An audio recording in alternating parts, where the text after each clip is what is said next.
ਅਗਲੀ ਖਬਰ ਯੂਕਰੇਨ ਤੋਂ ਆ ਰਹੀ ਹੈ। ਯੂਕਰੇਨ ਦੇ ਵਿੱਚ ਕਹਿੰਦੇ ਲਗਭਗ ਅੱਧਾ ਜੋ ਮੁਲਕ ਆ ਯੂਕਰੇਨ ਦਾ, ਉਹ ਉੱਥੇ ਪਾਵਰ ਕੱਟ ਚੱਲ ਰਹੀ ਹੈਗੀ ਆ।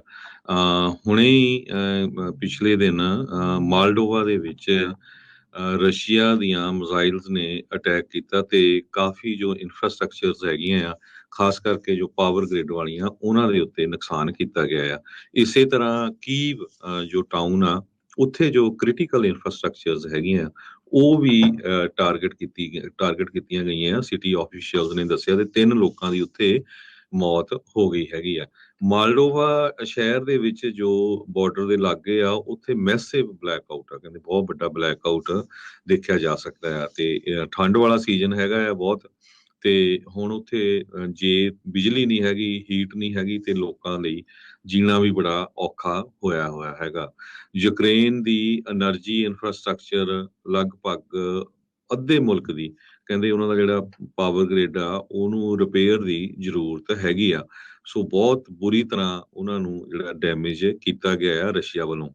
ਯੂਕਰੇਨ ਦੀ 에ਅਰਫੋਰਸ ਨੇ ਦੱਸਿਆ ਵੀ 70 ਤੋਂ ਵੱਧ ਕਰੂਜ਼ ਮਿਸਾਈਲਸ ਮਾਸਕੋ ਨੇ ਲਾਂਚ ਕੀਤੀਆਂ ਆ, ਜਿਹੜੀਆਂ ਕਿ ਯੂਕਰੇਨ ਦੇ 에ਅਰ ਡਿਫੈਂਸ ਨੇ ਇੰਟਰਸੈਪਟ ਕੀਤੀਆਂ, ਜਿਨ੍ਹਾਂ ਚੋਂ 17 ਚੋਂ 51 ਇੰਟਰਸੈਪਟ ਕਰ ਲਈਆਂ, ਤੇ ਬਾਕੀ ਜਿਹੜਾ ਆ ਉਹਨਾਂ ਨੇ ਇਨਫਰਾਸਟ੍ਰਕਚਰ ਦਾ ਨੁਕਸਾਨ ਕੀਤਾ ਹੈਗਾ ਆ। ਕੀਵ ਜੋ ਸ਼ਹਿਰ ਆ, ਉੱਥੇ ਤਾਂ ਬਹੁਤ ਜਗ੍ਹਾ ਦੇ ਵਿੱਚ ਪਾਣੀ ਵੀ ਨਹੀਂ ਲੋਕਾਂ ਨੂੰ ਮਿਲ ਰਿਹਾ। ਪਾਵਰ ਤਾਂ ਕਹਿੰਦੇ ਦੂਰ ਦੀ ਗੱਲ ਹੈਗੀ ਆ। ਉੱਥੇ ਦੇ ਮੇਅਰ ਵਿਟਾਲੀ ਕਲਿਚਕੋ, ਇਹ ਉਹਨਾਂ ਨੇ ਦੱਸਿਆ। ਲੀਵ ਜੋ ਸ਼ਹਿਰ ਆ, ਉੱਥੇ ਦੇ ਮੇਅਰ ਐਂਡਰੀਨ ਸਡੋਬੀ, ਉਹਨਾਂ ਨੇ ਕਿਹਾ ਵੀ ਬੱਚਿਆਂ ਨੂੰ ਸ਼ੈਲਟਰਸ ਦੇ ਵਿੱਚ ਰੱਖਿਆ ਗਿਆ ਤੇ ਟੀਚਰਸ ਉਹਨਾਂ ਨੂੰ ਸ਼ੈਲਟਰਸ ਦੇ ਵਿੱਚ ਹੀ ਜੋ ਟੀਚ ਕਰ ਰਹੇ ਹੈਗੇ ਆ, ਤੇ ਪੇਰੈਂਟਸ ਵੀ ਬੱਚਿਆਂ ਨੂੰ ਆਪਣੇ ਘਰਾਂ 'ਚ ਨਹੀਂ ਲਿਜਾ ਸਕਦੇ ਉਹ ਸ਼ੈਲਟਰਸ ਤੋਂ। ਤੇ ਕੀਵ, ਲੀਵ, ਇਹ ਜੋ ਯੂਕਰੇਨ ਦੇ ਸ਼ਹਿਰ ਹੈਗੇ ਆ, ਉੱਥੇ ਦੁਬਾਰਾ ਕੀ ਫਿਰ ਰਸ਼ੀਆ ਵੱਲੋਂ ਬਹੁਤ ਬੁਰੀ ਤਰ੍ਹਾਂ ਜੋ ਮਿਸਾਈਲਸ ਦੇ ਨਾਲ, ਬੰਬਾਂ ਦੇ ਨਾਲ ਅਟੈਕ ਕੀਤਾ ਜਾ ਰਿਹਾ ਹੈ।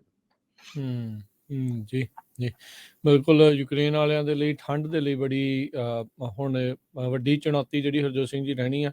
ਬਿਜਲੀ ਦੀ, ਪਾਵਰ ਦੀ ਜਿਹੜੀ ਸਪਲਾਈ ਉੱਥੇ ਘਟੀ ਆ, ਤੇ ਇਸ ਦੌਰਾਨ ਜਿਹੜੇ ਹਮਲੇ ਬਾਰ-ਬਾਰ ਜਿਹੜੇ ਉਹ ਕਿਤੇ ਜ਼ਿਆਦਾ ਹੋ ਰਹੇ ਆ, ਉਹਦੇ ਨਾਲ ਵੀ ਮੁਸ਼ਕਲ ਜਿਹੜੀ ਉਹ ਆਉਂਦੀ ਆ। ਉੱਧਰ ਕਹਿੰਦੇ ਵੀ ਖਰਸਨ ਇਲਾਕਾ ਜਿਹੜਾ ਕਿ ਹੁਣ ਰਸ਼ੀਆ ਤੋਂ ਮੁਕਤ ਹੋਇਆ ਆ, ਉੱਥੇ ਪਹਿਲੀ ਟ੍ਰੇਨ ਜਿਹੜੀ ਯੂਕਰੇਨ ਵਾਲਿਆਂ ਦੀ ਜਿਹੜੀ ਉਹ ਪਹੁੰਚੀ, ਤੇ ਕਹਿੰਦੇ ਵੀ ਉੱਥੇ ਮਾਹੌਲ ਕਾਫੀ ਖੁਸ਼ਮਈ ਜਿਹੜਾ ਹੋ ਰਿਹਾ ਆ। ਸੋ ਉੱਥੇ ਜਿਹੜੇ ਆਪਣੇ ਆਪ ਨੂੰ ਜਿਹੜੇ ਖਰਸਨ ਵਾਲੇ ਲੋਕ ਆ, ਉਹ ਹੁਣ ਆਜ਼ਾਦ ਜਿਹੜੇ ਦੁਬਾਰਾ ਮੰਨ ਰਹੇ ਆ ਵੀ ਰਸ਼ੀਅਨ ਜਿਹੜਾ ਉਹਨਾਂ ਦੇ ਉੱਤੇ ਬੈਠੇ ਸੀਗੇ ਵੀ ਉਹ ਉੱਥੋਂ ਛੱਡ ਕੇ ਜਾ ਚੁੱਕੇ ਨੇ। ਅਜੇ ਮੈਨੂੰ ਲੱਗਦਾ ਹਰਜੋਤ ਸਿੰਘ ਜੀ ਉਹੀ ਇਲਾਕਾ ਹੈ ਜਿਨ੍ਹਾਂ ਨੇ ਧੱਕੇ ਦੇ ਨਾਲ ਅਨੈਕਸੇਸ਼ਨ ਰੈਫਰੈਂਡਮ ਜਿਹੜਾ ਉੱਥੇ ਉਹਨਾਂ ਨੇ ਕਰਵਾਇਆ ਸੀਗਾ। ਸੋ ਉੱਥੇ ਹੁਣ ਜਿਹੜੇ ਰੂਸ ਵਾਲੇ ਆ ਉੱਥੋਂ ਛੱਡ ਕੇ ਜਾ ਚੁੱਕੇ ਆ।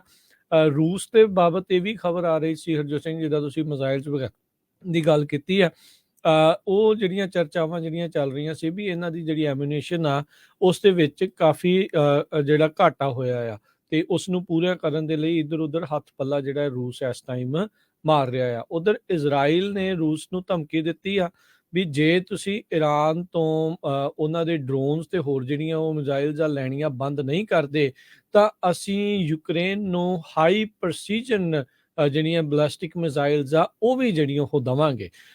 ਸੋ ਇਜ਼ਰਾਈਲ ਨੇ ਇਸ ਤਰੀਕੇ ਦੇ ਨਾਲ ਧਮਕਾਉਣ ਦੀ ਜਿਹੜੀ ਰੂਸ ਨੂੰ ਆ ਉਹ ਕੋਸ਼ਿਸ਼ ਜਿਹੜੀ ਉੱਥੇ ਕੀਤੀ ਹੈਗੀ ਆ।